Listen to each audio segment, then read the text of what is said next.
Welcome back to the Recovery Channel. I'm Brian Ariel, Treatment Director of the Outpatient Recovery Program with Applied Care Services. Today, in this video, we're going to be talking about recovery and depression. And I have some things we're going to be going over when it relates to recovery and depression.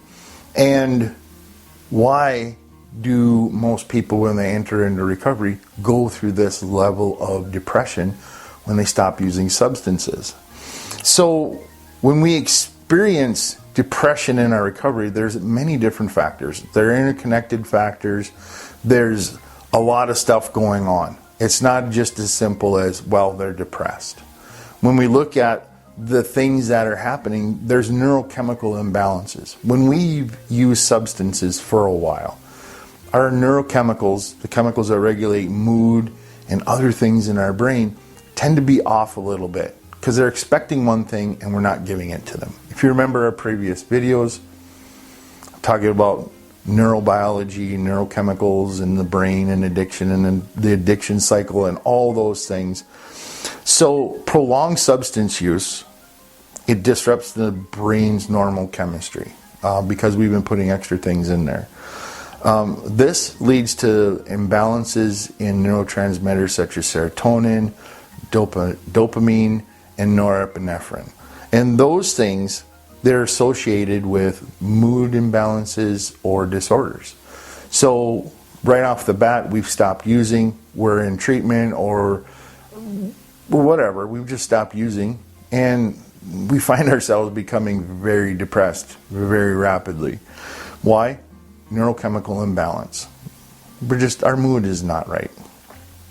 Number 2, withdrawal symptoms. So once we stop using, our body can go through some things.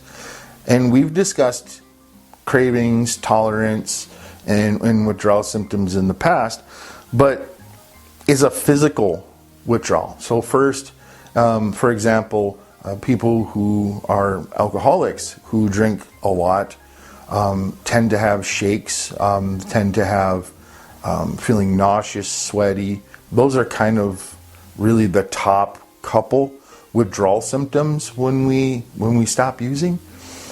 We feel like we've been run over, or we feel like we have the flu or a cold or something like that. There's body aches, we can't sleep, our moods are all over the place. One minute maybe we're happy and we're super depressed and we're just kind of feeling neutral. That happens to us. So withdrawal symptoms, they include mood swings, anxiety, irritability, and these all contribute to depression. Number 3, emotional impact. So once we've kind of gotten away and we've decided that we're done using, and we've decided we're going to enter into recovery, a lot changes. A lot changes for us, like our friends, right? We don't want to be hanging around our friends that used to give us alcohol or that we used to associate drug use with or those things. We want to try to find more positive people to not stay there. And the emotional impact also hits us when we realize that maybe we have burned some bridges or we've harmed some people and we've irreparably damaged some relationships that we have. And we finally realize that, wow, I've done a lot of damage.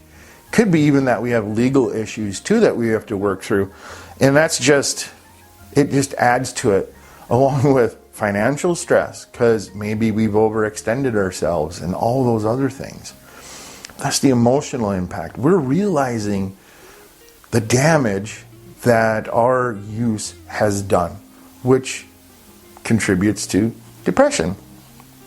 And we've also, number 4, we've lost our coping mechanism. Our normal coping mechanism for however long it's been. I don't feel well, I'll take a drink. I'm a little anxious. I'm depressed. I don't like life right now, so I'm going to check out. Our main coping mechanism was our addiction, was that substance. That was the relief. That was the shade on the hot day, and it's gone. Right? It's gone immediately. So now we have a vacuum in our life, and we have to learn how to cope better. We have to learn positive coping skills.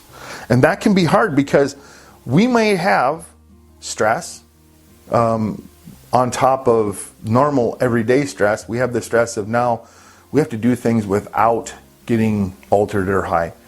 We also may have trauma associated with our use or prior to our use. We may have emotional pain because now we realize that, wow, I really made a mess of things and I don't know if I can ever come back from it. And the thing is that we're facing raw reality. We're no longer altering our reality. We're seeing things as they really are. We're getting the unfiltered truth about what our substance use and our behaviors have done to ourselves and to others. And maybe for the first time, we really feel truly isolated and alone. And we've lost our coping mechanisms. So we got to find a positive way. We got to find new ways of dealing with our issues. Number 5, we may have a co-occurring disorder. So we might have pre-existing depression, anxiety, or bipolar, or schizophrenia, or even PTSD, and all those other things. And maybe that's why we were using to self-medicate. And maybe they've gotten worse over time because we haven't been properly taken care, or we didn't ask for help. And it makes it worse. And they interact with the chemicals. And now that we're not on those chemicals, maybe we've seen our psychiatrist or we're on something to help manage our mood. And now everything is changing. And it's a very overwhelming mentally, emotionally, and physically thing, which then also leads to depression. Social isolation. We may have distanced ourselves from the people we normally had been really close to in the beginning, people that were really supportive of us. And over time, it just didn't happen overnight, but over time, we found ourselves migrating into different social circles. Maybe being with people more in line with what we were doing, and for drinking, then maybe we're at a lot of parties, we're going to the bar a lot, or if we're using smoking weed or something else like that, maybe we're hanging out with those types of people that have those things in common, not because we're morally corrupt, but just because that's where we are. We're gathering to people that have the same pain that we're in. And so we isolate ourselves, and it leads to feelings of like, I have to give up everything because I can't be around those people that are using or encourage me to use anymore. So now I'm alone, and then, oh my goodness, how do I make friends? What is this? What are we, like, back in school again? It's like, well, yeah, you got to learn how to make friends. You got to learn how to socialize with people all over again, and it can be overwhelming, which leads us to depression. Number 7, we look at adjustment challenges. So adjusting to life without having substances in there. Often I find that people that I work with, they go, I have time and I don't know what to do with that time. It's like, well, where did you find that time? When were you aware that you have extra time on your hands? And like, well, when I think, right? I'm thinking, and I'm noticing like the time that I used to drink or use is just there, and I don't know what to do with it. I don't know what to do with myself. So that activity of using or getting altered is now time that we have to figure out what to do with because it was lost time. And that can it can be challenging because we're got to find a new purpose. We got to find purpose and meaning in our lives, and like, what am I going to do with this time? And oh my gosh, I have to deal with me, right? Where before I could just not. Or I have to deal with others, and before I didn't have to, and now I have to actually manage things that come up. And that can lead to depression. Or can lead to an adjustment disorder too, which can be mixed with depression. And it can be hard, especially when we're trying to put structure and routine in our lives. If you want to learn more about that, watch our video on structure and routine. But these all things, they contribute to depressive. And number 8, cravings and triggers. We're going to have this desire, and I've been in recovery for over 13 years, and I still have triggers and cravings for use. They're emotional based. I understand them. I'm aware of them. I have a plan. But we just have to come to terms and accept that there are going to be times in my life that I am going to crave and I'm going to be triggered. And my thoughts are going to go towards those things. But it's what I do with the cravings and the triggers and the thoughts that make the difference. If I'm out of control, then those cravings, triggers, and thoughts are going to lead me down to that place. And not only that, but we may give in and we might think, oh, I'm always going to crave and I'm always going to have triggers and it's always going to be super intense. And I don't know if I can do this forever. Well, you only have to do it for today. You don't have to worry about forever. And when we're worried about forever, that can lead to depression. Number 9, rebuilding relationships. And this is one that really is hard, because how can people trust us when we've proven to them over multiple years that we'll betray them, we'll take advantage of them, we'll lie to them, we'll cheat, we'll steal, we'll just be completely, really bad people. And it's not because we are bad people, it's because through our addiction, it didn't show the best of us, it showed the worst parts of us. And what were we serving? We were serving our addiction. We weren't serving other people. We weren't serving our faith. We weren't serving anything other but addiction. Who was running the show? Was it me making those decisions? Yes, but through the filter of addiction, whatever I can do to survive, because if I don't use, if I'm not high, I might die. Right? That's the driving force. It's not pleasure. It's not the love of life. It's not living for others and being a valued member of our community. It's about getting high and getting away from whatever it is that's going on with us. We might be able to reconnect, but not necessarily restore. We may be able to restore, but it's on a different basis. We may never have trust that we had before, but that doesn't mean that we don't try to be the best we can, to correct and to make amends for the things that we may have done to other people. Number 10, and the final one, is our self-image. So how do we look at ourselves? Makes a big difference. If we struggle with low self-esteem, and we might say to ourselves, I'm just a dirty addict. Okay. And I'll never be anything more than that. And I feel so much shame and guilt for the things that I've done and the stuff that I've pulled on people. And I don't know if I'll ever be a good person ever again. And you live there. And when we live there, what does that contribute to? It contributes to depression.